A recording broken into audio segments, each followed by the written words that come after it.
Hello, everyone, and welcome to episode 105 of Scion of the Dark House, a Dungeons and Dragons 5th edition Gothic horror podcast. Because this is Gothic horror, there may be some things that come up to a line for some people, such as blood, gore, violence, child endangerment, talk of abuse and trauma, body horror, and other such things. If anything comes up to a line for you, please take a break. Your support means a lot to us, but so does your mental health. So when last we left off our intrepid heroes, they had just been to the Mermaid Queen's spa, where they consulted with Ludla, the lovable furbolg with the accent everybody hates, in order to figure out what to do, discovering that the final chain of Tharizdun lay at the feet of Tharizdun within the far realms that can only be accessed through traverse. The group prepared to leave once Jibari arrived the next morning. However, in the middle of the night, there seemed to be a break-in that happened, or at least an attempted one. A horde of witches came in with a variety of different interesting abilities. The group quite easily fended them off, blasting each and every one of them to smithereens before a completely new witch sauntered in, offering Lark her services as the royal potion maker. After accepting it, the group went to bed and successfully completed their long rest. It is now the next morning. What little sunlight there is streams through the windows. It's probably about 9 in the morning at this point. And I would say at this point, you all are probably woken by the sound of marching footsteps through the streets. Heavily armored marching. Okay. What's that? Look out the window. Yeah, what the fuck is waking my ass up? So it's not going down your street, but if you lean out the window and look down the street a little ways, you do see crossing through an intersection are quite a few soldiers. They're dressed in sort of a white and with a little bit of sort of mint green to it. You do somewhat recognize the armor, though. These are Caliburnian soldiers, and they seem to be marching off in the direction of, if you had to guess, the house. Uh, wh why did Weird. what the hell are wait where are we in separate rooms? Are we together? What are we? Where are we? Where are we It's the sleeping? early morning. You all decide if you want to gather in the same room or if you want to try and figure it out from separate rooms. Yeah, I guess I'll go downstairs and Yeah, common room, breakfast, food, something. What the hell is all of this nonsense? Arthur's very upset that he's been awoken from what is presumably a drunken stupor, as usual. Yeah, as usual. At this Mother, point, was there supposed to be a platoon of Caliburnian soldiers marching through the streets today? no, I didn't hear anything about this at all. Um, I have Odd. no idea. Well, Oh, we're either going to war or maybe this is good. doesn't it kind of look like they're going off towards the Towards the house. Yeah. Yeah. At this point, there is a loud knocking at your door. I open it. Well, hello. Are any of you in this household Percy Kreutzwald? No, Present. Yes, it's me. damn it. All right. I'm from the Gothian military. We are working in conjunction with the Caliburnian military. We are going to put up camp on your property as we have received word from the holy saints themselves, amongst a few lightning bolts, that our presence is needed for a future battle, and we are heeding the warning of our beloved saints. We, however, would like permission to encamp on your lawn. Oh, of course. To be mindful of the undead horse keepers and the horses. They're fine. There might still be some murderous fish people in the waters. I'm not sure if we got all of them, so be careful about that. Oh, and the fungus people will probably leave you alone. Yeah. That's a lot to remember. I'll try and relay that. If you could sign here, and he presents you with a piece of paper. It basically does say exactly what's happening. By order of the saints, Cool. the Caliburnian and Gothian military are marching on the house in preparation for anything coming out of it. Yeah, they are. Wonderful. I'll sign it. F Well, word. I thank you, sir. And he turns and just walks off and joins one of the marching platoons of now Gothian soldiers that are marching off towards the house. At least it's nice to know that if we fail, Tharizdun will have a snack when he shows up. Right. Well, maybe he'll have a little army of his own or something, and they can find some sort of use. Yeah, they gonna die. That's obvious. Pretty much it. They're cannon fodder, okay? Not the kindest way to put it, but you're probably right. Kindest thing probably would have been to tell them no. You didn't even warn them about the library, Percy. Well, they're not going in the house. Nope, they probably won't even make it that far. Yeah. Speaking of which, when are we leaving again? Ugh. I mean, now is as good a time as any. Oh, wait, we need Jibari. Rerek, any update on your uncle? This whole time I've been drinking coffee here in the kitchen. Ooh, delightful. It's not Piso as is good coming in as soon. the coffee here is not as good as Egyptian coffee. Egyptian coffee is far better since the country is closer to the people that grow it and closer to people with deeper traditions with coffee, as opposed to this being a complete and utter export. So the coffee is kind of, it's not bad. You'll drink it, but it's not the greatest. You've had better. I took a sip and I go, he should be coming here anytime soon this morning. Aren't you like a psychopath or whatever? Shouldn't you know when people are showing up? What? Oh wait. Well, we Got did that. talk to him. We talked to him, right? Like Yes, he said he was Percy arriving in texted the him morning. or something. Yeah, Percy he said he was said he arriving was in the coming. morning. Yeah. I DM'd him. Yeah. So I don't have to. I don't have to use my psychopathic powers to know he's coming this morning. Pathic. Okay. Huh. Shit. So then It only we just sit here being anxious as hell until we march off to our impending doom. it's probably about 5 minutes before you see two shapes flying towards you from the staff of the Midnight Arts. And as they grow closer, you recognize one is Jibari, the limited sunlight sparkling off of his golden scales, and the other is Belladonna, her weird night eye flesh cloak flapping in the wind as they both land. Belladonna still kind of lands a bit awkwardly, not quite being used to flight, but Jibari lands very gently next to her after she takes kind of a hard landing.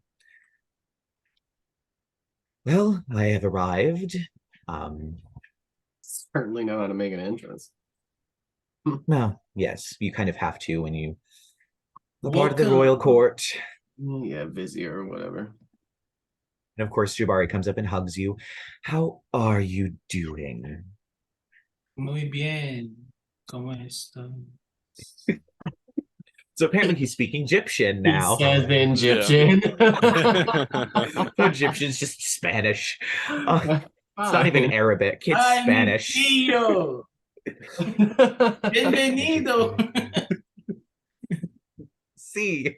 Anyway, my high school Spanish is entirely just anyway.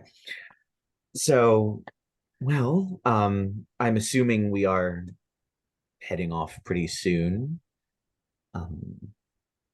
Yeah. Yes, sir. Yeah. Seems the armies of Caliburn and Gothia are joining us as well. Oh, good. I was wondering if they were coming. I heard rumblings about it, but Rumblings, that's for sure.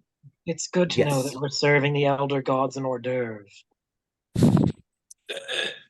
Hopefully it won't come to that, but yes. Okay. Anyway, So, what, are we gonna try to take down an elder god or should we just drink? Because I'm cool either way. let's save the drinking until after we defeat the Elder God, or at Yeah. least know we are defeated. Fair enough. So, do we portal or is she doing some of that creepy cloak thing? Sadly, I can only take myself to the astral plane with this cloak, which wouldn't well. exactly be beneficial. Also, not entirely sad. And There's I'd an rather not issue. waste any of my juice just getting us there, so Yeah, save your The juice. we're probably problem hoofing is it. yes, at least for a little while, unless it's an absolute emergency. All right. Arthur's gonna head outside and summon Talina. Fair enough. Talina appears. Nay. Hi! Oh God. Hi there! And she Good. clops excitedly. Good. Where are we going? To certain doom. Yay! Okay. How What certain? does your blood taste like? I'm just curious. Could you maybe not try to eat my fairy horse? I have no idea. I doubt she's ever eaten it. I'm gonna ride Talina. Sure. Yep, you can certainly ride Talina. She is very excited to go off and do things Oh, my since it's God. been a Okay. while. Oh, right. Okay. Oh yeah, she does that thing where she like gallops really far ahead and then Yeah. notices that everyone's not following at the same pace, so she Oh. whips around and comes back. Woo! Okay. Very excited. It is too early for this. Oh, I got in the throw up. At some point, as you reach the sort of outer edge of the upper city, there is the sound of a great bell, like a great cathedral bell. And the sky itself seems to split partially as a golden ray of sunlight comes down over top of where you think the house is, around there, into the woods. And you see a multitude of shimmering, flying humanoids, winged, carrying weapons, perhaps, begin to descend from the heavens. Are those Ink? They are most likely angels, yes. okay. They appear to be angels. We haven't seen one of those since we killed one. You killed well, an we don't angel? need to. About that He was in a front of fallen angel. Oh, I fair mean, enough. Yeah. I wonder if the flavor's different. Well, it certainly doesn't bode well either way. Probably a little bit less spicier. It's nice to see the Saints getting serious about this at least. Took them long enough. That's for sure. Yeah, sure. At the final battle. Yeah. Now you listen. Okay. The final countdown. Sorry. That starts blaring from on high. It just you have to, like, you can't. You cannot. Where's that not. music coming from? Yeah, right. Everybody has a montage of getting ready.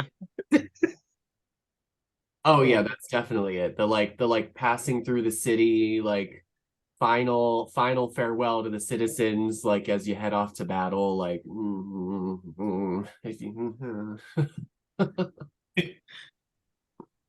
As you continue along, as you pass the mines, interestingly, out of the mines erupts a huge cloud of bats that all begin flying off towards the house. It's what's his face.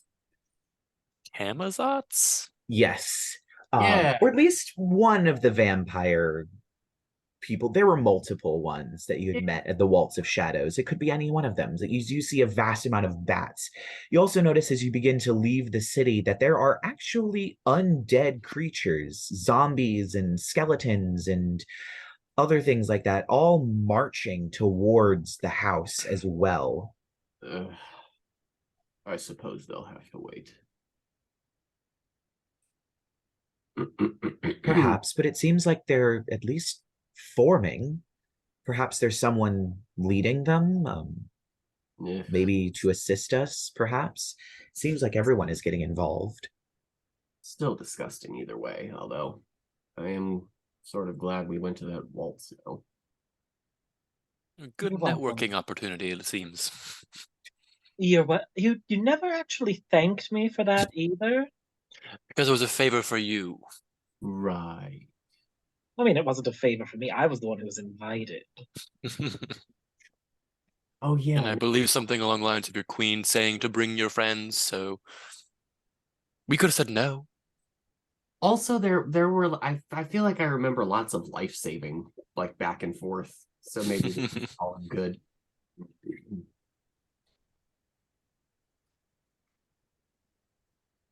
Oh, for Christ's sake. Or, not him.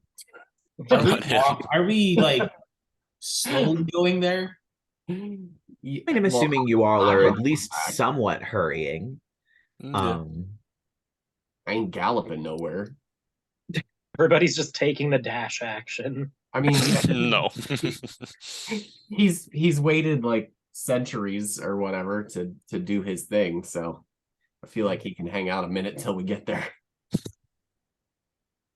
You see a variety of other things. You see more bats flying around. You see more undead.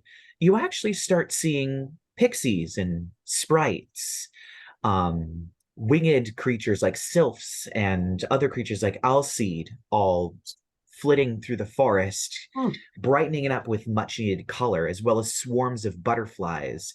You see the veg pygmy, actually, more of them marching.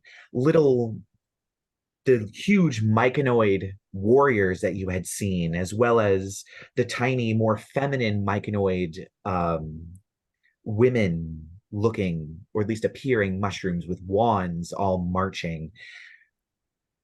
You see some oozes flowing through the woods. It seems Zugtmoy and Jubilex are also getting involved. I knew we could count on them. And as you enter the great gates, it seems there's a lot of people that are moving through these gates. At this point, it would mostly be slimes and oozes and myconoid warriors, as well as bats flying overhead and a few pixies and sprites here and there. But as you make your way past the carriage house and onto the great yard, as it opens up in front of you, there are tons of camps everywhere. However, Lark, there is one particular camp that seems to draw your eye. Brightly colored, glowing with fireflies and butterflies, with beautiful flowers beginning to grow up with actual color. Striding out from one of the tents, more beautiful than Gloriana, a tall woman with a dress made of sunlight, a crown made of sunlight, golden hair. This is Titania. and she has brought with her a great army.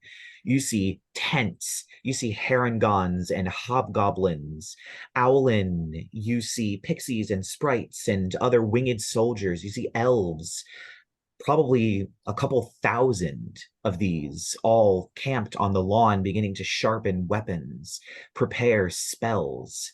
And standing next to her is the ever familiar Queen Mab, Queen of Air and Darkness. The two of them seem to be chatting as if nothing was between them. No bad blood, no sisterly disagreement, just two leaders strategizing on how best to take out their enemy. You've I never need a moment, boys. Yeah. I'm just gonna like fly over and I guess land in Sylvan. I don't know if they're following or waiting for me or what. And I'm just gonna do the actual thing where I land and bow and say, my queen and your majesty, it is beyond my pleasure to see both of you here. Why, thank you, Lark. It is good to see you, and it is good to know that you are here with us. Um, have has any word been spreading? It's just as we arrived, it seems to be everything but the kitchen sink is showing up, which is good. It's what I've been trying to arrange since more details began to spill about what was happening here. Yes. Of course, I thank you for revealing that to us, especially since we were being deceived by Samantha. Um, it's good that you were able to clean up that mess, and we were able to fully provide assistance. I brought as much of my army as I could spare. And I believe your queen brought as much as she could spare too.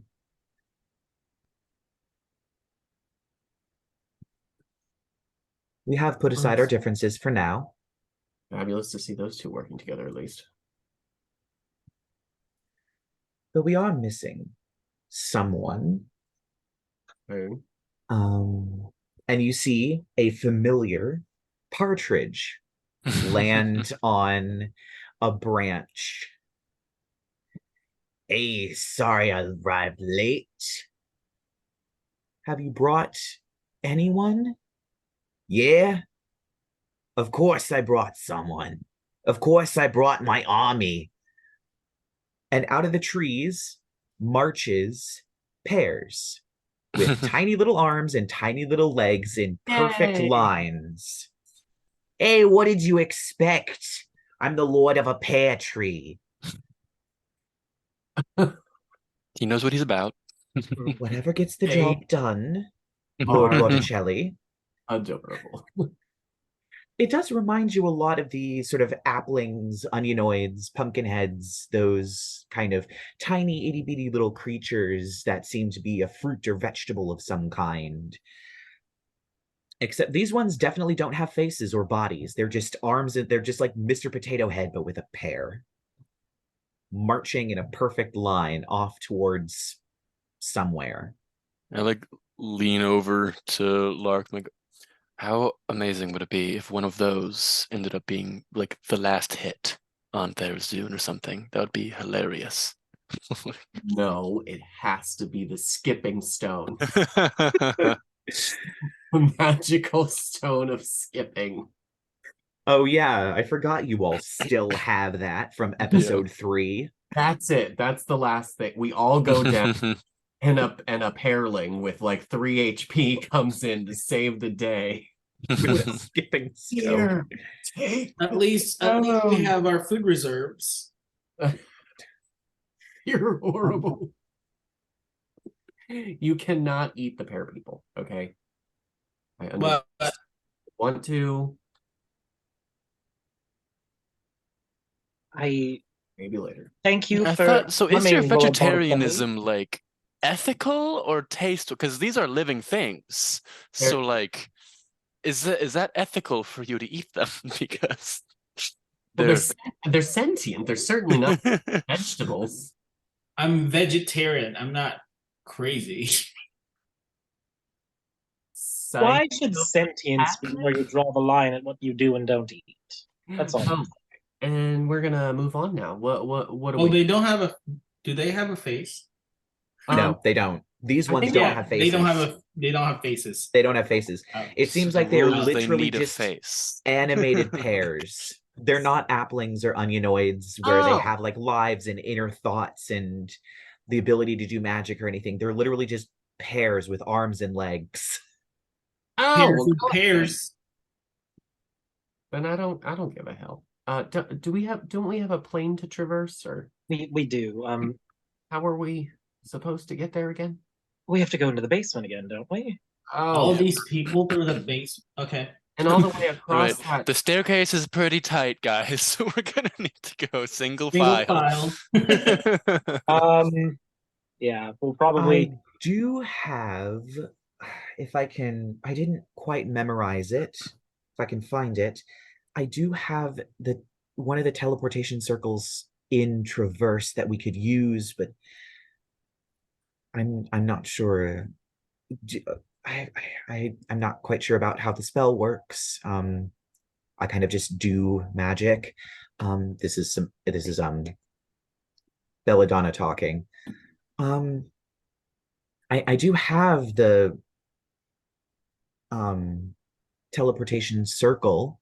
If one of you or any of you are able to use it, we can get to Traverse from here. Well, that sounds like it'll save us a hell of a lot of walking. Yeah. Right. Can I use it? Just should we send some people to the? Hey, look, presumably the teleportation circle can't send all of these people, can they? No. It seems they're more waiting for something to come out as opposed to going in. Yeah. Like I said, cannon fodder. Well, I mean, more than cannon fodder at this point. Well, the humans anyway. Yes. Anyway, this teleportation circle. Yes, I have it right here. And she pulls out a piece of paper with a teleportation circle drawn on it. I think if one of you is able to look at it for a little bit, they'll be able to recreate the teleportation circle and allow us to move through it. Rerek. It sounds like a Rerek job. Can I do that? Do you have teleportation circle as a spell? I thought you did. I have Teleport, I think. Oh, you have teleport. And if I'm familiar with a circle that if there's a circle that I've seen, then we can teleport to that location with that circle. All right. Well, you can certainly do that. So she hands you the piece of paper and you begin to study it. It does take about a full minute for you of studying it for you to become familiarized with it. However, while you are studying that, a cloaked figure comes up carrying a staff. Seems to be made of some sort of wood that the top branches outward into almost a tree. And the figure simply says, "Wait, before you go, we need to talk." And the figure pulls their hood back. And Lark, I would like you to open the stat block that I sent you and read the name aloud.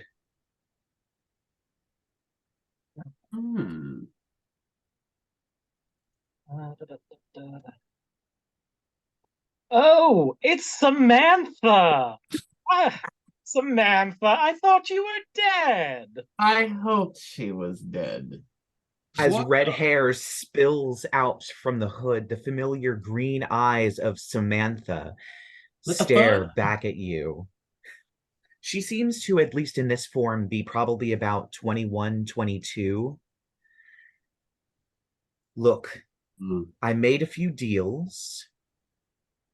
After I died, seems I wasn't as fey enough.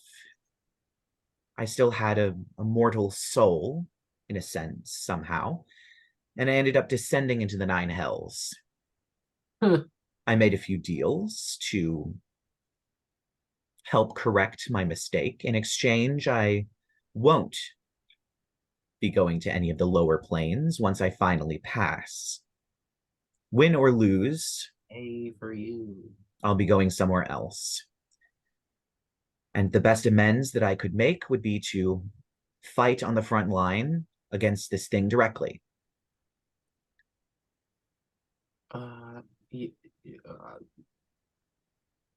I don't need you to trust me. I just need you to take me along. More people. Yeah. I don't know. Guys, what do you think about this? I'll make an Apologies, insight check. I mean, my siblings and I thought we tore her soul asunder when we supplanted her domain, but she's tenacious. Well, you could always say that about me. What was your insight check? That's a 24. Yeah, she seems to be telling the truth. All right. Well, I don't know how much I want to vouch for her character, but she seems, I don't know, maybe she has come around. I wouldn't say that, but I'm at least going to play nice. She at least doesn't seem intent on murdering us this time. Lark. I mean, I've already taken everything from her that I could possibly want at this point. That's sort of my... Never mind. Can we just go? He's gonna look at Queen Matt and be like, if you wish it, my queen, I'll destroy her right now, or we can drag her along. What would you prefer?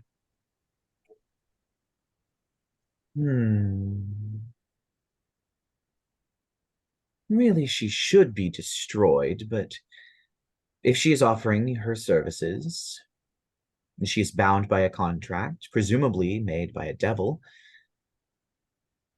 then I see no problem with dragging her along. She'll have to obey the contract. Which devil did you sign a contract with, by the way? Oh, the big one, Asmodeus. I fight on the front lines, and when the battle is over, I die. If I die during the battle, I die. And then my soul passes along.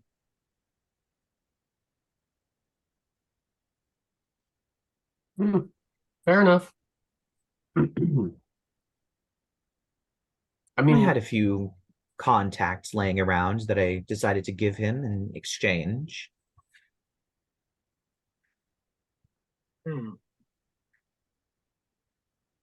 A network is quite valuable. Anyway, so we're going to be going where? I guess the astral plane. So where does the teleportation circle go? It goes to Traverse. So we go straight there, just... Yes. Okay. You cracked that code yet, Rerek? Yeah, let's do it. All right. This must be known to you and must be on the same plane with this. The teleport is very limited. Yeah, teleport is very limited. We are going to say, because of the position of Traverse underneath the house, while it is technically a different plane of existence, you can use the teleport spell to go there. However, you would not be able to do this if Traverse were to move within the physical space of the astral plane. It does rely on it being right there in the space bleeding into the caves under the house, which is the only reason that this is going to work. Okay. Let's do it. Cast it. That's my only 7th levels. I mean, you have tons of other spells. Go for it. All All right. right. Casting. Wait, So are the we ready? familiar. Oh, Are we are you all all ready? ready? Is everyone ready? Yep. Awesome. So the familiar sensation of being blinded and torn from your spot in existence, hurling through the void before landing, envelops you. As you arrive and your vision clears, it is untold destruction. The entirety of Traverse has been completely and utterly ripped apart. Every building is slowly expanding as if it's in the middle of an explosion. Rocks and bricks and chunks float in the air. Dust clouds swirl ominously for what appears to be perhaps miles. Towers topple slowly. The greenery has been completely and utterly killed, and it seems like there is no living anything for miles around. It is eerily quiet. What happened? I was here like a week ago. That's what I was gonna say. Do we see like dead bodies of the people and the monks that lived here? In fact, yes, you do. You see a Oh no.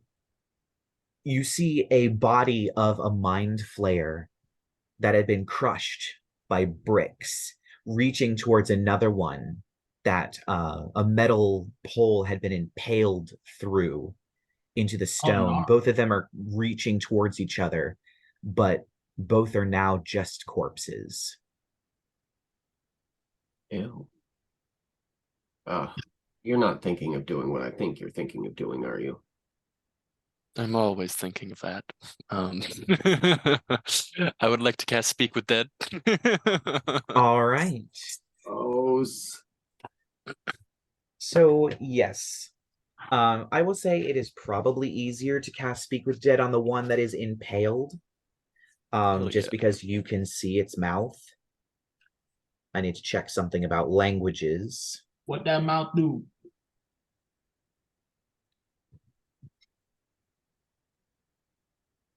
I don't think it technically translates the language, and it seems this particular creature would only speak deep speech.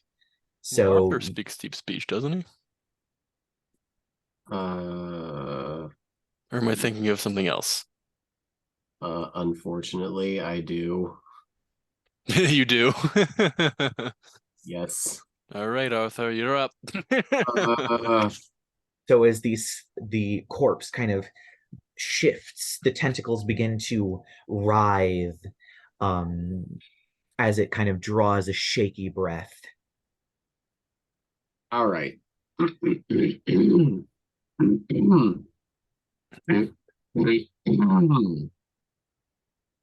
Okay. Good? So Some water or something? Nope, we're good. Just throat. So you wanna tell me what happened here?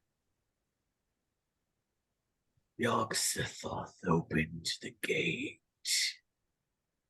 How? Wasn't he supposed to be like dead or something? Yogg-Sothoth is the gate. Yeah. Whatever. Astral ancient being. What? How? Was that not never supposed to happen? It was meant to happen. Fabulous. Okay. That's three questions. Ask what killed it. What killed it? Oh my gosh. What killed what? What killed it? What are we about to fight? It was impaled by a spike. That's what killed it. I mean, Obviously. Percy, what part of Yog-Sothoth opened the gate? Did you not I thought understand? Yogg-Sothoth opening the gate would have let something in that like did all this destruction. So is that what caused this destruction? Just the gate being open? Ah. I was asking. Are we asking this question? In deep speech, he says to the thing. Yes. The armies of Tharizdun flowed out, See?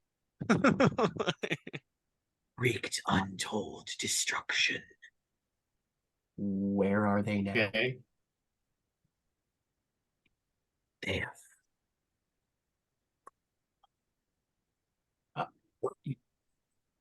and it dies again. Yeah, something went weird there for a second. What was the answer to the last question? Oh, they have gone. Oh. Fabulous.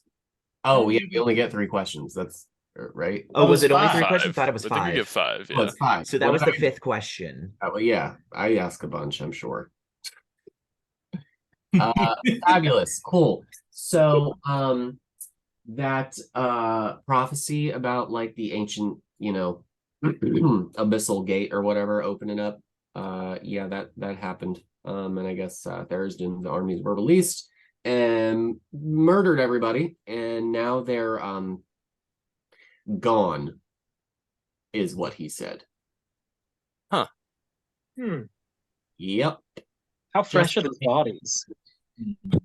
Ew, God, come on. Wasn't me talking to one of them enough? I'm just trying to figure out how long ago this attack could have happened. That sounds more in seems- Percy's wheelhouse, doesn't it? I mean, if you'd like to make a medicine check, you certainly can, Percy. I Check that medicine. 28. Drug. Oh my Jeez. goodness. I'm You a and doctor. the shit out of that. Very true. So this is probably sometime within maybe the last 12 hours that this creature died. Yeah. The blood is dry and the skin is beginning to dry out, but there's still a lot of sort of moisture and other things in the body. Yeah, I like do doctor things all over its body. And like 12 hours maybe? I'd say if the armies of Tharizdun were here that long ago, our friends upstairs would probably have some company soon. Oh, I'm right. just gonna like float over and be like, does he really need to put his hand on the crotch that much? Can I? Okay. Don't act. You consider eating people's faces, so. Jibari's like, you hang out with these people. And wait a minute, are you anyone to talk about gross abuse of a corpse, Mr. Jar full of teeth? They're snacks. That's sort of my point. Okay, we're moving on. Can I primeval awareness? Sense Around. Yeah, I want to see if like the armies are above us in the house. So I would say there's definitely traces of them heading off in the direction that you believe the sort of barrier between the astral sea and the house are. Maybe. Oh yeah. However, I will say you do not sense the great aberration beneath the city anymore. Oh fuck. It's gone. Uh-oh. Hey guys. Yeah. I feel fine. Well, I'm Great. glad, Arthur. That's good to hear. No. Usually when I come to your house, I want to throw up the entire way because of that, giant abomination underneath that's Yeah. entombed here or whatever. Oh. Right. Oh dear. Yeah. Well. No idea where that's gone. I'll look over at Belladonna and be like, just poker with mage hand? Yes. Oh, you're the butt plug of Tharizdun? What's going on? I beg your pardon. I believe the proper term is the Great Beholder, and I believe if Yog-Sothoth has opened the gate, that means that we can go through. The gate goes both ways. I just figured if anyone here would have, Uh, I don't know, a sense of where to go, it would be the one who's inexorably tied to the ancient, horrible aberration from beyond the stars. oh, Well, yes. I believe he's vanished because Yog-Sothoth has become the gate once again. Usually the gate is closed, preventing people from passing into the far realm without magic such as my regalia. But or incredibly powerful magic like a wish spell. But with the gate open, we can pass through, which is what we probably should do pretty soon. oh, my head hurts. All right, well then lead the way, I guess. I don't know. Do you know where this thing is? I think it's Can you this way, and feel it she or begins something? to walk down this sort of broken and floating staircase of wherever this building was, whatever it was. You don't quite recognize this building. Gaily I mean, the forward. whole place is kind of now completely and utterly unrecognizable.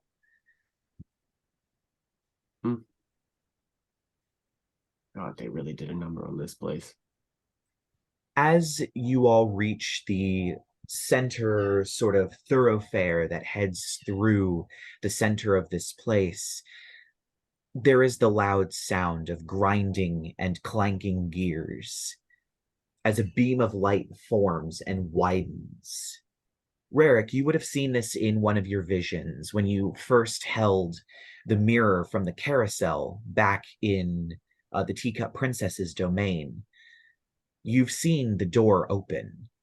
This is, in fact, the door opening. I don't remember seeing that. Oh, wait. I do. Well, I don't remember seeing it. Rerek does. So I tell them about this vision again, and they're like, this is what I saw but way back then. Way back. Yeah, right. That whole prophecy of the stars and everything. No, that's different. And Like back in the carousel place with the teapot princess. Well, I saw. then. You ready, boys? Wait, say that again. What was it? How does it look like right now? It is basically a beam of light that's shooting up into the air that is quite wide, almost as if the light is pouring through an open door. Mm-hmm. Geronimo, anyone? Yeah. I guess that's the gate. Can I right send Talina ahead? Send Talina Sacrifice through the horse. I just want to send her through first. Send Samantha ahead. Oh, great. Samantha! Why don't you go ahead? Well, it seems only fair. And she steps through this beam of light. And then she pops her head back out.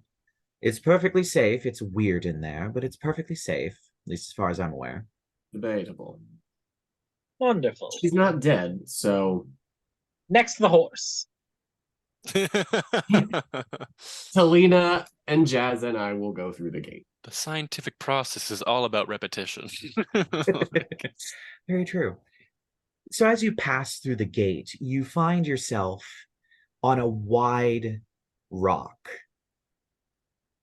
Strangely, you remember your time that you spent in a particular painting with a gibbering mouther underneath a certain bookstore as it tried to snatch you. The rocks are similar. Somewhat, somehow, both rock, paint on canvas, and living, wet, oozing, shifting flesh. There are rocks as far as the eye can see, floating in the air, islands that are pouring, waterfalls of blood that seem to come from nowhere, white, twisted trees form, growing from some of these rocks.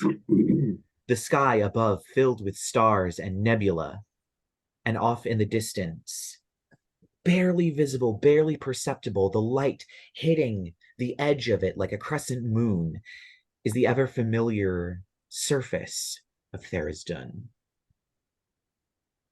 Oh God. Now I think I'm gonna be sick. You guys coming or what? Oh, yeah, there it is. Okay. Just jump right in there. That's it. That's it right there. Oh my God, we're gonna die. The cuddly rat didn't give you any more arrows of killing that guy, right? Nope. Just 3. Oh, don't be so pessimistic, everyone. We just need Belladonna here to, I don't know, shoo him away. Uh-huh. Well, in the most simplest of terms, yes, I have that power. But I will need to completely focus on it. It will be your all's job to dispatch the chain. Oh, we've killed 3 already. How hard can the last one be? And who the fuck is it? I guess we're about to find out. I don't know, to be honest. I haven't found anything talking about it.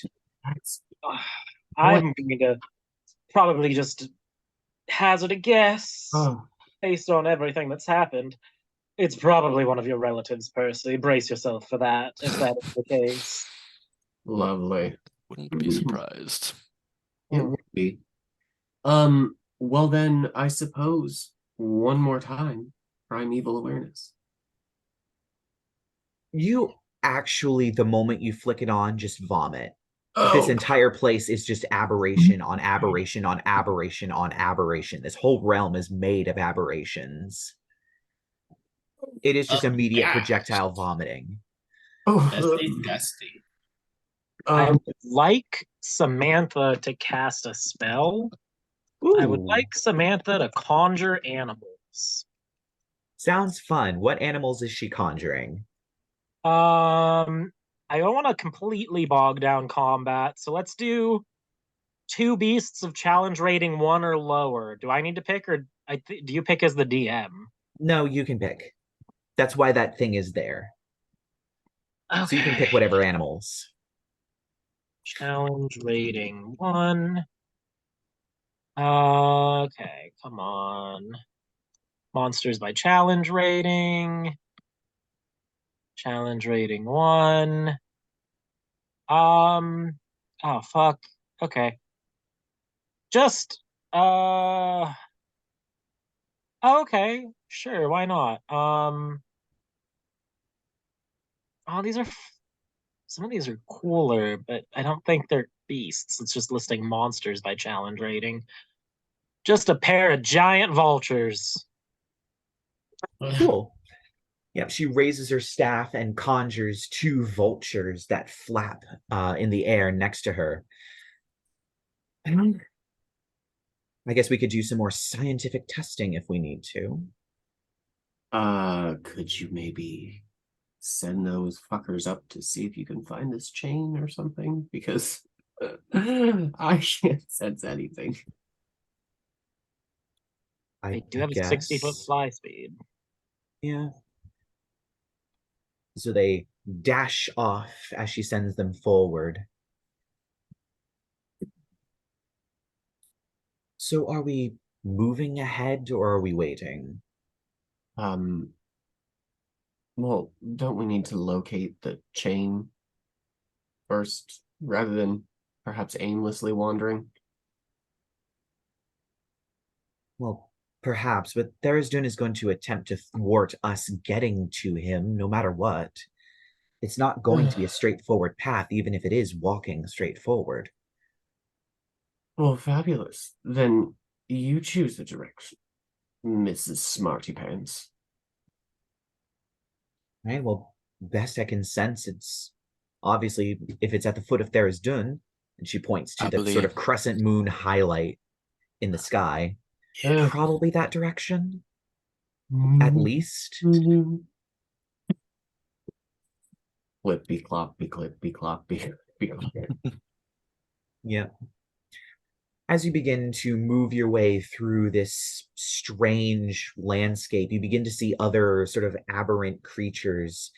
You see, interestingly, familiar creatures, the sort of dark clawed, single eyed Nothics that crawl over rocks and into caves. You see strange worms writhing in pits. You see even a beholder pass in the background, not paying you any mind. This place is real and alive. It has its own ecosystem that seems to be working in delicate ways to maintain itself. And as you continue walking, you notice there is a mist rising. Slowly begins to swirl.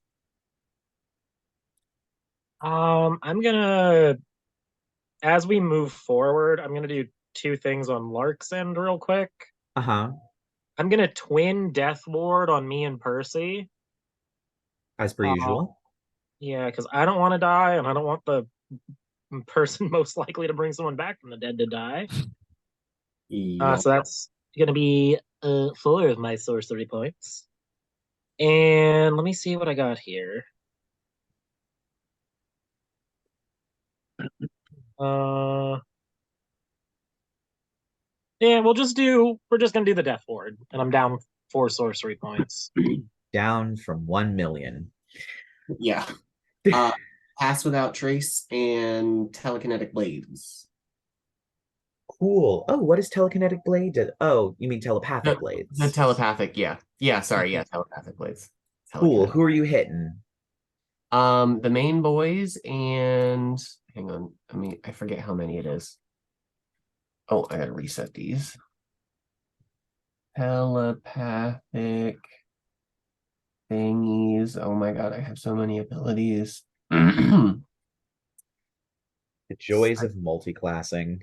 What is it? Psychic silent? Do I have to click on this? Oh yeah, I have to open that up. Jesus. Okay, psychic whispers. A number of creatures equal to your proficiency bonus. So them three, Samantha and Jibari. Okay. And how far do those blades go to like telepathic? Do you have to be on the same plane of existence or I think it's within 1 mile. within 1 mile? Gotcha. Yes, we have to be within 1 mile of each other to speak, I think. Let me see. Psychic whispers. Yeah, I just want to make sure. Because reasons. Oh, and it's hang on, I have to roll. Oh A yeah, you roll for time. Oh, that's for 6 hours. Okay. And yes, it is. No action, 1 mile. Awesome. All right.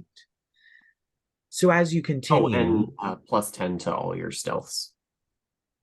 Yes. However, I'm not going to ask you to make that at the moment. Yep, fair enough. You see Belladonna kind of turn around as the mist begins to swirl even higher. This is probably Tharizdun trying to do something. I don't know what he's capable of at this point. Maybe we should grab hands. Uh, okay, sure. The Does that? mist completely fills your vision. Oh no. As you wander through the mist attempting to find Belladonna, you don't find Belladonna, you don't find Jibari, and you don't find Samantha. But the four of you manage to find each other in the Fabulous. mist. God, where'd everybody else go? What is this? I have no idea. I'm gonna try to gust the mist away from us. Sure. You blast the mist away and it parts. And there's a tree in front of you. Just a regular tree. Like not a white tree, like a regular ass tree. Like an oak tree. Well, that's a bit odd then, isn't it? Was that here before? I don't trust it. Yeah, I don't. Should we just go around it? Maybe, yeah, avoid the weird, creepy, not creepy tree. Yeah. I'm gonna just call out in Sylvan. Are you a tree or a not tree? It does not Burn respond. the tree. Yeah, just still though. Be cautious, I guess. I don't know. I'm just gonna fire 3 Eldritch Blasts at it. Well, that's works I'm too. not even going to make you roll. You just blast bark off the tree. It's tree. At this point, the mist begins to slowly clear. There are more trees. There are leaves on the ground that begin crunching as the mist fades away. Wait a minute. Seems What? to be a forest in Gothia. The gray skies above your head, the grayish green leaves of the trees. Oh god, we wound up in one of the hells. No, this is Gothia. How the hell did we get back here? Like I said, we're in one of the hells. What is going on? Did we? Is there a way to know if this is an illusion or something? You Don't I don't you know, have is a there? see-through illusions thing? or detect magic? Wasn't one of your oracle abilities or something? Well, I have the third eye, but it only sees through either dark vision or invisible creatures. Or into the I can ethereal see plane. into the ethereal plane. Is that a thing? Does that apply? Oh, No, Okay. it would not see through illusions. Stop. is that what you think this is? Floating across the wind, you hear a very familiar sort of sound, Arthur. Everyone else hears this, but they're not familiar with it. Could you make me a history roll? Sure, why not? 10. You can't quite put your finger on it, but there's a lot of fond memories that are associated with this tune. It's music? It's music. Oh. Guys, I think I recognize that. I don't know from where. It sounds familiar. I can I start walking that way? Go that direction? Yep, you start moving in that direction. Is anybody else doing anything different? And I do arcane eye. Just Sure. to have it move around. You can see. do Arcane Eye. Oh, and Jazz and Talina, obviously. Right. Jasmine and Talina are with you. Yep. So yeah, try to find the source of the music, I guess. As you make your way onto a path, Arthur, you know this path like the back of your hand. I don't know. This is the road into the back end of Pinprick. Uh, We're all seeing the same things. did you follow? I mean, yeah. Then yeah. Oh hell, I can't wait to see what's up here. And suddenly you recognize that tune as the pieces come together. This is music that is played during the Weavers Festival. Oh my god. This motherfucker. How dare you? How very dare you? Is the festival like actually going on in front of us, like as we come into town? Yeah, there are pennants strung up. There are what little flowers there are kind of put around the statue of the weavers. There's people with stands up. There's things like being able to play horseshoe and tug of war. There's plenty of meats and ales and ciders, and it's a festival. It's a Gothian festival, but it's certainly a festival. Why is this here? What is going on? Like he just sort of shouts into the sky. Interestingly, a few people do kind of look over and just kind of roll their eyes a little bit. But you do see a couple of children all run up to you, Uncle Arthur!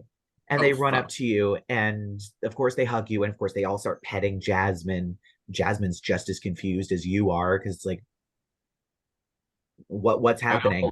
I think Arthur will probably just like freeze, like he doesn't know like what to do. Like this is awful and wonderful and awful.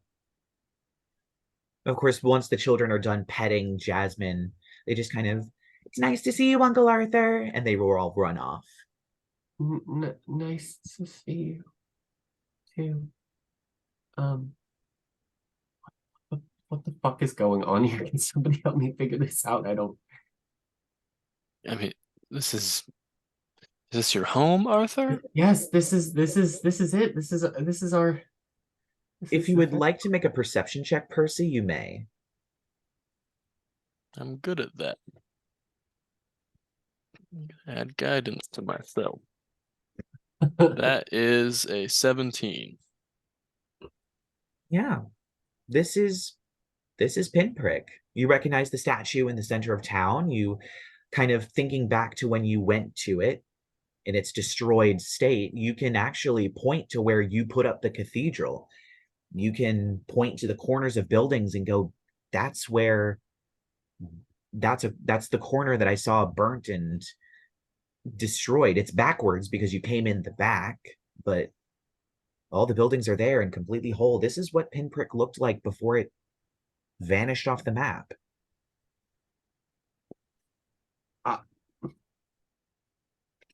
You know what? It's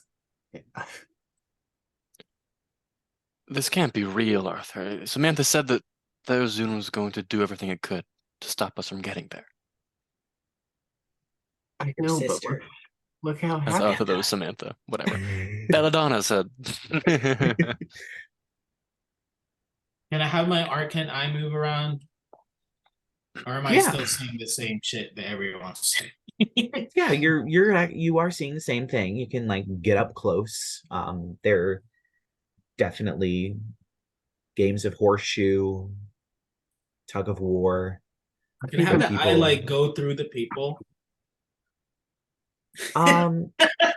Just to see if they're real. I think the sensor can pass through.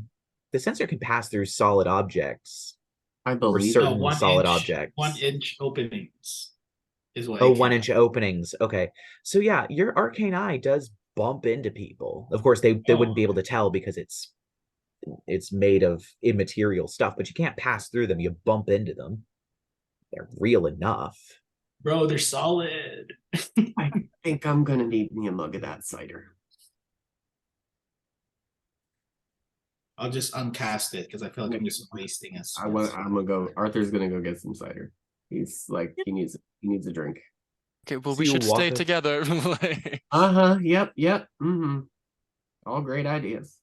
As you walk through the town, there's definitely people crying out, like, only a copper, try horseshoes. Try my cheese. Only a copper.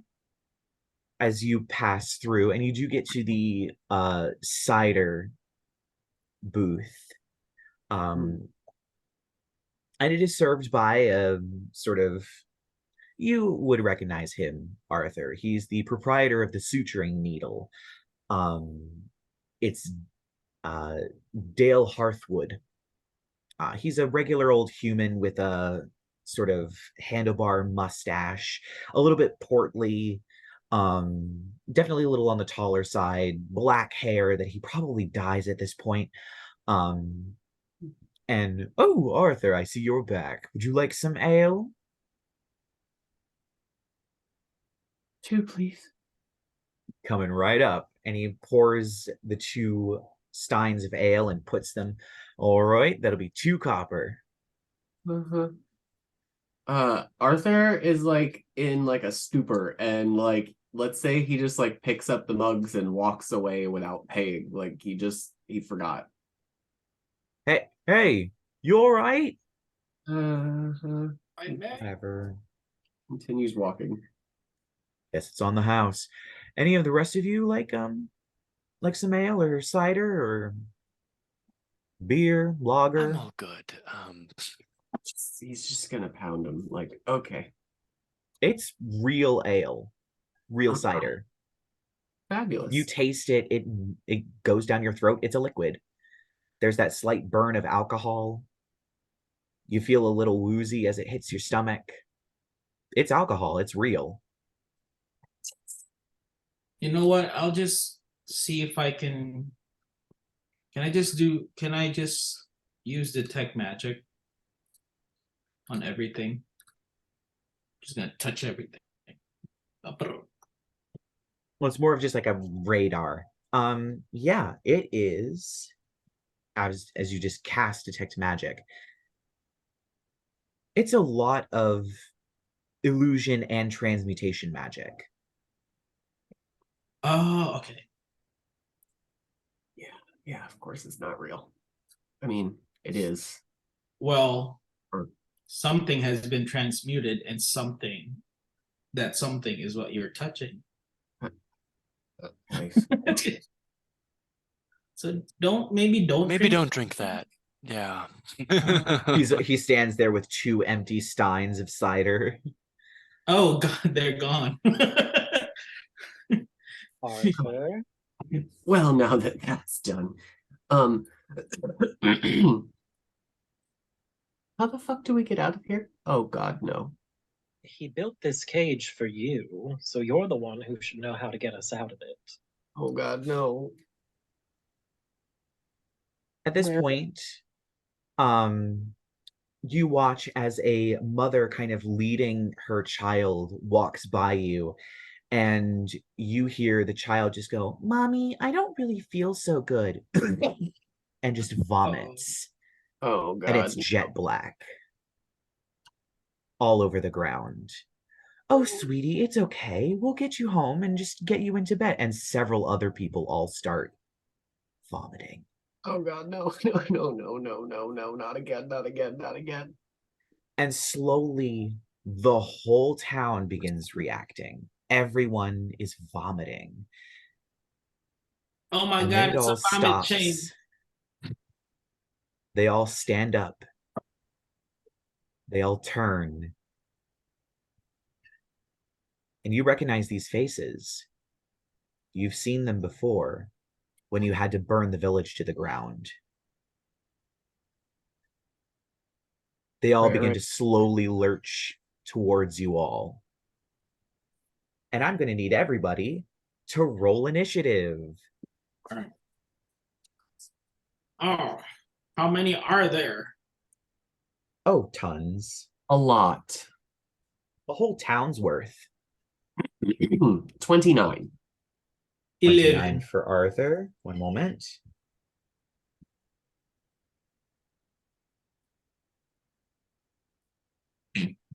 I need to use the restroom. I'll be right back. All right. Okay, if he's gonna go pee, I'm gonna go pee real quick. All right. Uh-oh. We lost Oh, we did. Okay, well, I'm gonna leave my stuff up so you know I'm not dead. Pause. Sorry. Yes. So what did everybody else get? Yeah.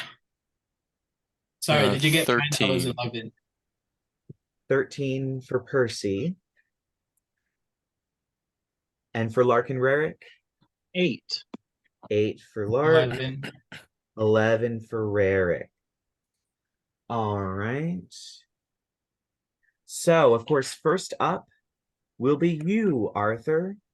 These zombies seem to be grouping up together, beginning to climb over top of each other into a quickly forming mass.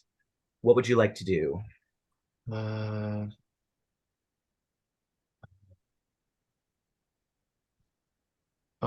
crap. I want to do the cone weapon, breath weapon attack, but I keep forgetting to add it to the actual weapon. Oh, all right. I don't have Fizbins out at the No, moment. no, it's okay. It's okay. I got it. Okay. I just have to grab it real quick. Dragon's Wrath. I'm assuming it's going to take a dexterity saving throw, so I'm going to start rolling that. Okay, yes, and it's 30-foot cone. Mm-hmm. So, okay, by the time we rolled initiative, like how far away would you say I'd be hitting them? Like You could hit them at 30 feet. I'm going for like I want to go like mass. I want to get as close as I can to them and like hit as many as I can. Yes, Like you can definitely do that. okay. And let me see here. That is I want to see if I can actually use that feature with it. If it's ranged attack or ranged weapon attack. I think it's because it's a 30-foot cone, it has to make a dexterity saving throw. Oh, right. Yeah, you're right. And But it yeah. got a 13. Okay. Which I'm assuming fails. Yeah, it does fail. Correct. So that is 8d6 Ooh. fire.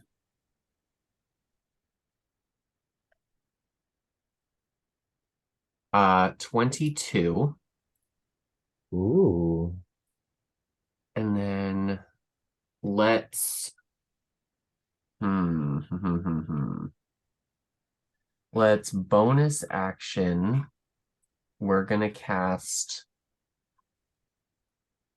let's do Zephyr Strike. Awesome. Yeah, let's do Zephyr. We'll cast Zephyr Strike. That'll work. And then I guess we'll have Jazz just pick one I damaged and run up and do her thing with a pounce. All right, give me an attack roll. That'll be a ooh, that's a really poop roll. That's a 12. That just hits. No, it did not. Oh my god. Okay, so that is 15 slashing damage for the claw attack, and may I get a strength saving throw, please? What is the size of the creature that she can knock over?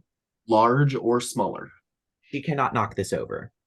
Oh, beautiful. The zombies have been forming up into a giant corpse pile. Oh, ew. Gross. So it's like one giant zombie gross pile thing. Yep. That makes it easier. Additional 4 damage because it's undead. Yes. And additional 4 damage because it's undead. Right. And then right. So it doesn't go prone, so she doesn't get the additional bite. Right. But she's right up on it then. Yes. And I guess can Talina hit it with her hoops? She can certainly try. Yeah, right. Okay. And that is so what did you get? 22. That hits. So Percy, you're on deck, and Rerek, you're after Percy. This thing rolled real crap. 4. And that is go away. 8 bludgeoning damage. Ooh. And she's also right up in its face then. Yes. All right. So Percy, it is now your turn. What would you like to do? How many things are we fighting? One giant pile. One giant pile. Fun. Yeah. All right, I'ma do spiritual weapon and sacred flame. Is it like a bunch? It's a bunch of dead bodies, isn't it? Yes. Okay, we're doing sacred flame then. So spiritual weapon plus sacred flame. Is it counted as one creature? Yeah. All right. Yes. Does a In a similar nature to a swarm counts as one creature. 15 hit? Yep, that hits. I'm just going to roll that dexterity save. It only got an 11. So Hell yeah. prepare to roll that sacred flame damage. Can I retcon a 60-foot backward move? Sure, you can move 60 feet back. Yes, thank you. I got almost max damage on that spiritual weapon hit. So that's Ooh. 20 force damage. And This thing is not looking too good. then I get. Are we up to? We're up to 3d8s on the sacred flame. Nice. Yes, because you passed 10th level. Okay, that's not terrible. 11. 13. That's 18 radiant damage. Ooh. This thing is not looking too good. So Rerek, it is your turn. This thing has been greatly diminished. You all have been blasting bodies off of this thing. It's probably only 3 or 4 bodies high, with some of these zombies still joining it. I'm imagining just 3 zombies trying to like stack each other shoulder on It's shoulder. very bare bones at this point. All right. Just a firebolt from me. Just a firebolt. All right. Roll it. 11 to hit. 11 misses. It sails by as the zombies sort of wobble. That sucks. It separates perfectly as the firebolt sails through, and they come back together, trying to keep holding on. Okay, well, Is that everything? I don't want to use my dancing short sword just yet. Just my bonus action. Yeah, that's it. I don't have any other. Okay, then Lark, it's up to you. Eldritch Blast. Fair. Okay, no nat 20s, but the lowest roll to hit is a 15. It hits. Okay, so all 3 will hit. Ooh. 18, 19, 34 force damage on the first round. Oh yeah, that blows this thing apart. And it is completely gone. The bodies lay strewn around. It's all quiet before you hear a crackling roar as all of the buildings slowly catch fire, and the black smoke fills the air, wafts down and washes over you all. It seems like quite a while before the smoke begins to clear. And as it does, underneath your feet, as it rises into the air, is a black and white clay tile. Rerek, you would recognize this. This is in the Grand Square in front of the Academy of the Eight. This is Gyptia. You see sand as the smoke begins to rise into a red sky. It's quiet. Oh, we're going with me now. Yes. Amazing.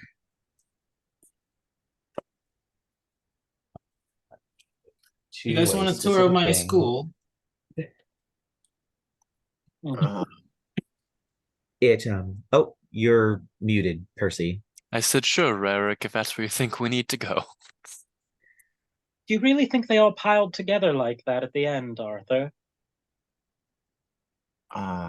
No, that's not how I recall it going down. I'd really rather not discuss it if that's okay. That's fair. As the smoke parts, you notice the city looks very different. Aside from the red sky, most of the palm trees and palm fronds have withered, and are dead. The buildings look like there's barely any life. The square is empty, it's wide open. And in the background, rising above all of the buildings, you see a great pyramid mid-construction and a statue with a familiar face on it. It's Fatima's, a huge, hundreds of foot tall statue being slowly erected. Ew. Didn't we A kill paper her twice? Yeah. blows by on the breeze, catching itself on your foot as you pick it up. It's a drawing of you, and in both Draconic and Infernal, it says, "By the order of the God Empress Fatima al-Hazred, the traitor and blasphemous false oracle must be captured dead or alive. Reward offered." Oh. Seems like we're maybe doing a bit of a revisionist history moment. It's giving me like a future that it wants to happen or something that I don't want to happen.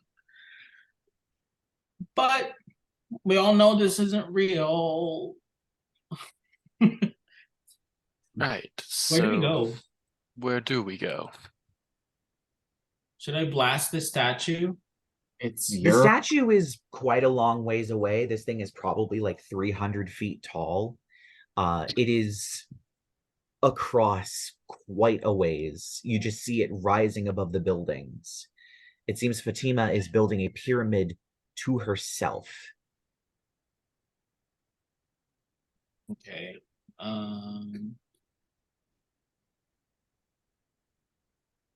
This trap was laid for you, Rerek. Right. Who should I find? Should I look for my uncle? You certainly could. Locate creature. All right, you can cast that spell. I will. And it's within 1,000 feet. 1,000 feet. You get nothing. Well, that was a waste of time.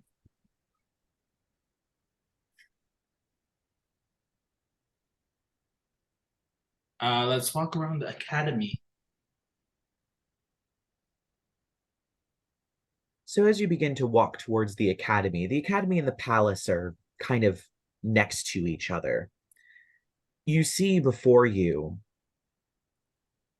constructed a gallows.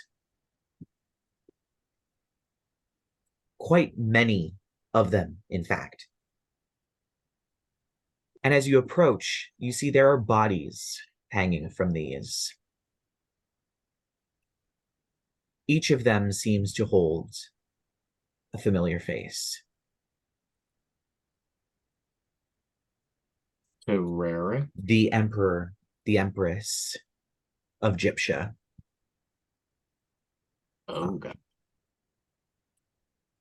Their 3 children, one of which was your boyfriend, and your entire family, minus one that seems to be reserved for you, on full display in the square in front of the palace and the Academy of the Eight.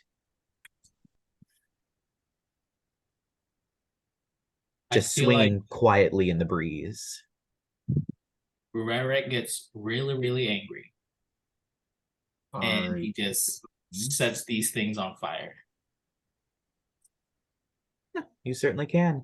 You blast these things one by one and they all burn quietly. They give no response. Oh. Someone sneezed. Do you feel better? Who did I hit? Oh. And then Rerek just goes, let's keep going wherever we have to go. I have no clue where to go.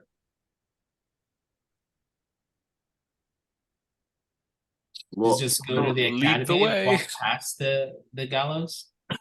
well, it seems like perhaps we might need to. Where might Fatima be? All grandiose, such as she is. The palace. Lead the way, my friend. Did As you you say they're approach- right next to each other? Yeah, they're basically like right near each other, because a lot of the court has people from the academy on it, and so it's just convenient to have them next to each other. As you approach the palace, you see another sign on erected in front of the door, a sort of stone stele that basically says in both, once again, Draconic and Infernal, by decree of the God Empress Fatima Al-Hazred, the palace and the Academy of the Eight has been closed forevermore due to their blasphemies against the God Empress. God Empress. She seems to refer to herself as this in all of her decrees. Holy hell.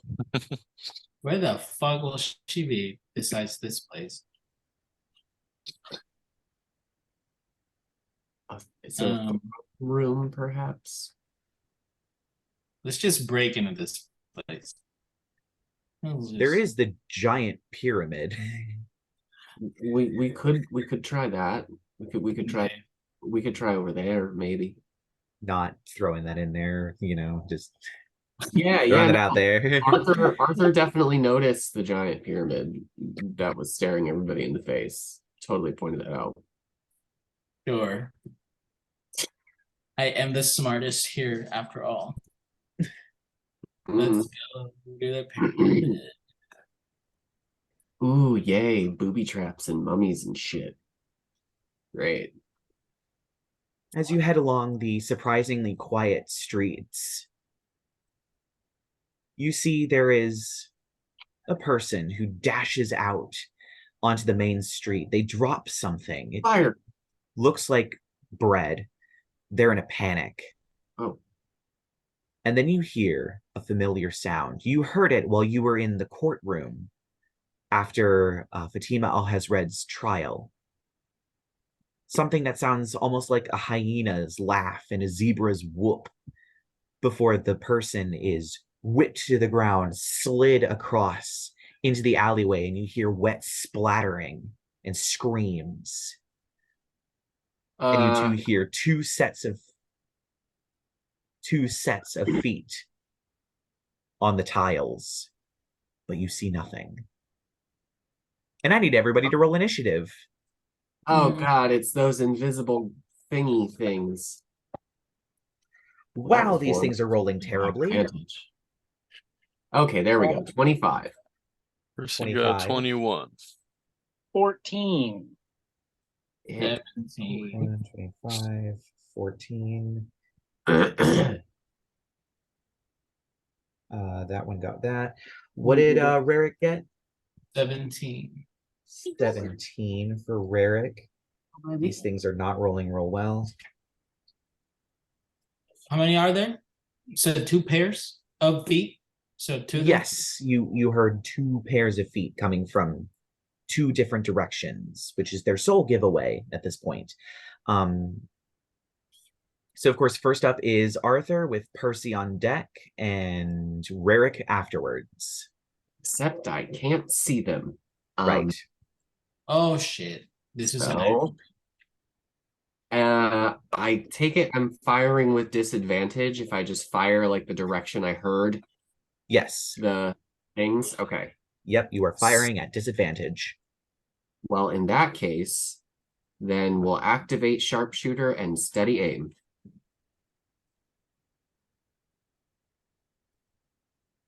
Okay, so attack roll. Are these things always invisible, or like if we hit them, do they? Well, you would know, I guess if Arthur might have explained it, these creatures are so beyond mortal comprehension that the brain just simply blocks them out. It's kind of like how you always look at your nose, but you don't see it because your brain just deletes that information because it's unnecessary. Right. These creatures have that effect on mortal minds.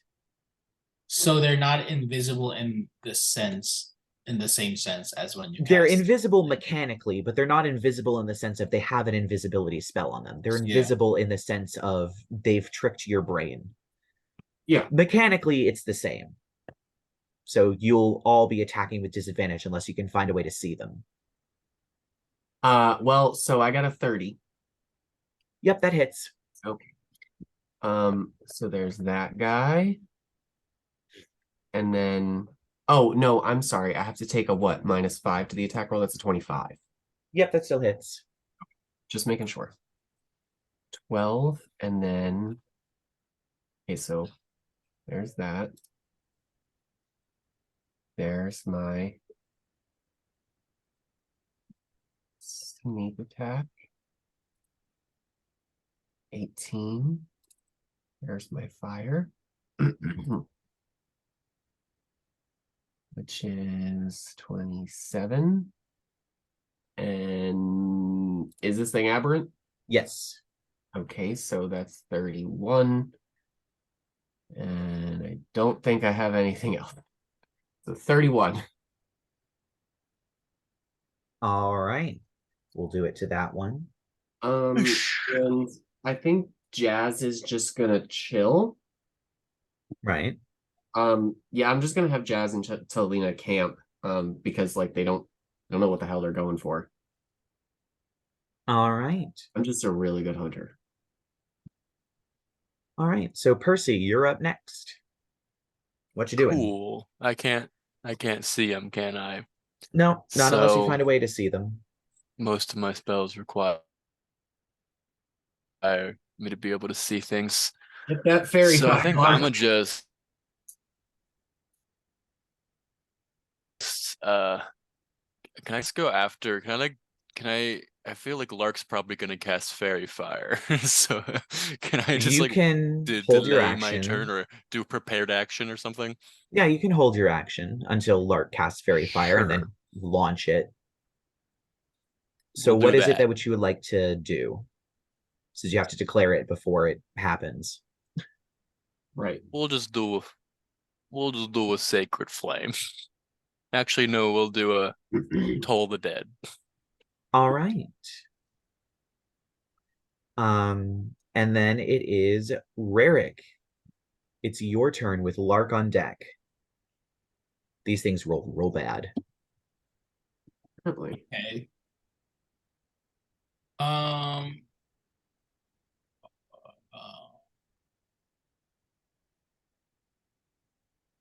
God, I don't have like anything. But can I just use my third eye so I can see them? Sure. How far out does it go? 10 feet. So maybe move to where they are. Yep, you'll have to move. You move 30 feet. You used a bonus action to get the third eye ability up, correct? That's not a bonus action. Oh, it's just It's something you one can action. declare. That's Oh, it's why an action. That's Oh. why I just walk there and look. All right. Let me. That's why I wasn't sure if I wanted to use it.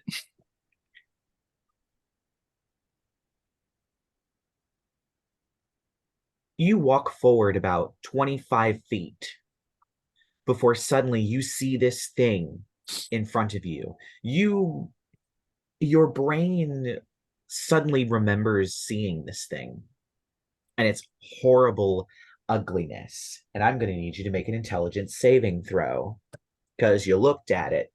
Oh god. We No. did it. Remember this? We did this before. I forgot about this part. Oh my god, look at my roll. It's a 12. Oh poo. Ooh, so if I can actually get to the section that has it, I also have portent. you can use portents if you would like. Did I use Where it on? is it? You can use it on yourself. You have to use a reaction, but you can use it on yourself. There is nothing wrong with that. Wait, do I have to do a saving throw every time I look at them? Because there's two of them. So every time I look at one of them like this, one. Yup. Oh fucking hell! I'll. Shit. So you can't see them to hit them, but if you do see them, they fuck you up. Such is the nature of these creatures. Oh, fuck it. Let's use one of my portents since I'm only looking at one for now. I have like a 19. That's my That only good. succeeds. That succeeds. You resist the madness that creeps into your mind. And so that means, Lark, it is your turn. What you doing? Light them Should I up. be like, it's right here? Just It's gestures. right here. I'm gonna fly 30 feet into the air. And I'm going to, I guess, fairy fire the area in front of Rerek. See if I can get both Wherever of I'm them. pointing where the thing is. Yeah. How large is the area? So fairy fire, let me pull it up for you. I want to say it's a 20-foot cube or a 20-foot circle. It's one of those, I think. Fairy fire, fairy fire. Where are you? 20-foot cube. All So yeah, I'm right. gonna fairy fire a 20-foot cube around the area that Rerek pointed out. And it's a dexterity saving throw? It is a dexterity saving throw. Well, Do I that one have to? definitely fails. And I'm assuming a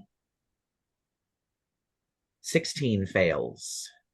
Yeah, 16's defo gonna fail because it's 8 plus proficiency plus so 18 plus it's 16. And then I think you get fails. some bonuses from your Bloodwell vial. My Bloodwell vial makes my spell save DC 21. Yeah, figured. So both of them are lit up, which means Percy, your action goes off. What was it that you were Hell doing? You yeah. were just sacred Toll the flaming? dead. Toll the dead. All right, and that is a what save? Oh, jeez. Probably wisdom, I think. Toll the dead.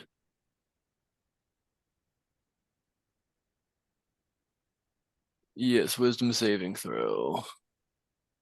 All right. I'm going to say that because Arthur successfully shot one, you can target that one Yeah, that's the instead. one I was going for. Yeah, so that one is it's wisdom. DC 20. Nope, it only got a 16, so it's taken some damage. Hell yeah. And since it's already been hurt, that would mean it's 3d12. Yes. Awesome. Ooh. You rolled pretty good. 21, 25, 30 necrotic damage. Oh, wow. All right. Yeah. You can't quite tell how this one's looking, but oof. So, I'm it gonna is spend now... 2 sorcery points to quicken a cantrip. Oh, right, because it's still your turn. Yeah. Eldritch Blast. Eldritch Blast. On Good the old one Eldritch Percy just hit. Blast. Ooh, one's a nat 20. Ooh. And the lowest is a 22 to hit. Yep, those all hit. 22, 32, and 33 to hit. Yep, those all hit. Roll damage. Oh, You can yeah. just lump them all together. Let's see if you can kill this thing. And okay. 8 plus 7. What is that? 44 points of force damage. 1 point over. You blast this thing, and the fairy fire fades from it as you watch this starry portal open behind it before seeming to pull its invisible body parts in before vanishing. I didn't even roll with advantage. I forgot to do that. Doesn't matter. It's dead. My turn's over. Yeah, killed it. All right. So that means it is only one of the Shambler's turns left, and it's going to go straight for Rerek because it's there, and these things are not smart. So it's going to make 2 attacks against you, Rerek. The first one is a 16 to hit. Are these physical attacks? What? Yes, they are. 16 hits. Can I just dodge it? And another 16. So that's 2 16s. You could use your portents if you have poop ones. Yeah, I I have think 8 you already and 10. used your reaction, and it hasn't been your turn. Use your Oh, reaction yeah. to. Right, Yeah. right. You did use one. Yep. Do. They both hit. So the first one is 14 points of bludgeoning damage. Mhm. He's a beefy wizard. He can take it. The second one is 13 points of bludgeoning damage. Probably didn't And even- we are back up to the top with Arthur. Wait, that gives me 87. Fire at the one that attacked Rerek. Alrighty. Sharpshooter, steady aim. Cool. Go, baby, go. No! Kill it. Kill it. That's the 11. Oh, wait! Oh shit. Oh, wait, Uh, what? Don't forget that you have a fairy fire on it, so you roll all attacks with advantage. Yeah, I already rolled the attack, though. So, But did you roll it with advantage? well, no, because it... Oh, yeah, that's right, that's right. Because Fairy Fairy Fire. Fire takes away the benefits of Right, invisibility right. and then grants advantage. I totally forgot It's about a the Fairy Fire. double whammy. Hang on, let me roll again. You're welcome. Yeah, well, so It's such a bonkers spell. It's a goodie. So then I don't need to take steady aim. I don't think. Where the fuck is it? Since we haven't resolved the creature's damage or anything, I will allow you to retcon that. That would be awesome, because then I can still get a bonus action in. And Zephyr Strike will launch if I actually hit, so here we go. That'll do. That'll do. That's another 25. Yep, that hits. Okay, there we go. So there's that boy. And then that one, and then those three, and then that one.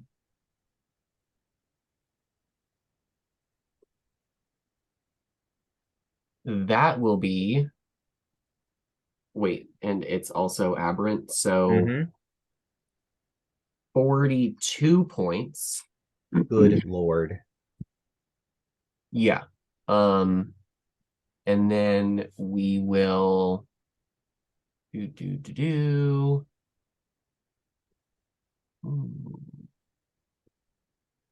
Bonus action. I am gonna cast Healing Spirit. Ooh. Yeah. Where's my spells? Second time this campaign. Yeah, we're gonna cast it over Rerek's space because it's got a 60-foot range. Yep. So next Alright. time he starts, I think it's when he starts his turn there, he can heal 1d6. Whenever a creature you can see moves into the spirit space for the first time on a turn or starts its turn there, you can cause the spirit to restore 1d6 hit points to that creature. Yeah, so you can restore 1d6 now, and you can restore 1d6 when you start your turn there. All right. So Wait, roll who, that me? 1d6. Yes. Yeah. 1d6. So you have a cute little spectral green owl hanging out on your shoulder. Okay. I think I rolled a 3. Yes, you did. I saw 3. All right. So you get 3 hit points back. Ooh. It doesn't do much, but That's good. I'm back in the 90. that's something. Good lord. And so I'm assuming, do you have anything Nope. Jasmine wants to do? Nope. I'm just gonna let him camp. Oh wait, no, Fairy Fire's up. Yes. Yeah. Oh, then yes, absolutely. Jasmine's gonna attack. She's gonna go for a pounce again. I think. Is it a huge creature? No, it's not. Oh, okay. All right. Well then, yeah, we'll go for a pounce. That was the other thing. Right. Okay, let's see. So that gives Fairy Fire still gives her advantage too. Mhm. Well, we'll crit fish. 23. That hits. and 12 points slashing, and may I get a strength save, which I'm assuming it's pretty damn good at.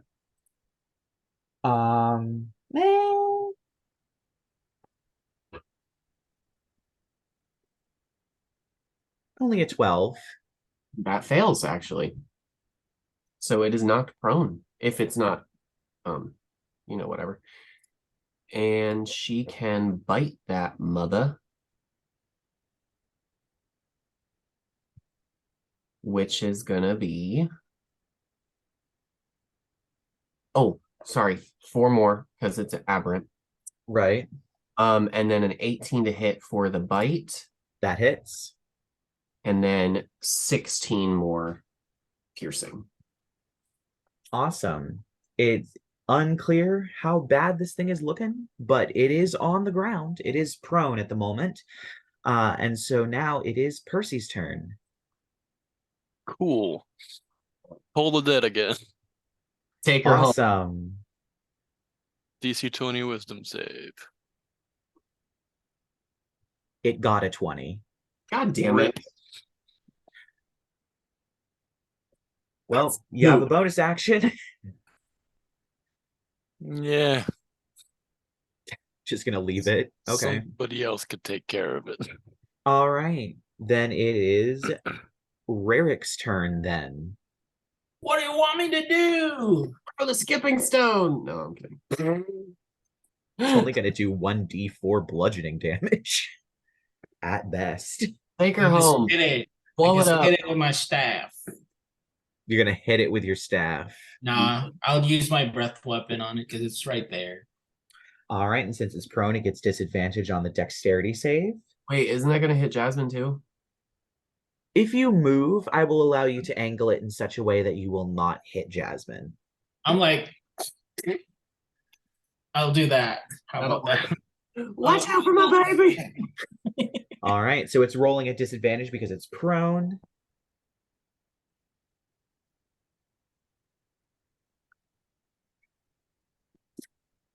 Well, it's a disadvantage and it rolled a natural 1, so roll your damage. Lovely. Noise. 18. Boom. 18 points. I just go, don't hit the cat. All right. Side. So after Rerek is Lark. Oh, this is fire damage. Yes, it is. Mhm. Okay, so since it's fairy fire at its advantage, and since it's prone, range attacks are disadvantaged, so they're normal attacks. Oh, yeah. Right. Eldritch Blast. My lowest is a 15. Does a 15 hit? It hits. Okay, then this first round all hits. Uh-huh. You can just roll it all. Okay, do you want me to roll the second round? Because I'm going to use the Illusionist Bracers too. You probably won't need a second round. Okay. 10 plus 25 force damage on the first round. Oh, yeah, you blast this thing, and once again, the starry portal opens before it pulls everything in. And as that happens, you hear almost jingle bells of a sort as darkness begins to descend. The sun seems to set, and you're left in total darkness. And that is where we are going to end episode 105 of Scion of the Dark House. Come back next week to figure out what other horrors await them in Tharizdun's domain. And I will see the rest of you in 5 minutes.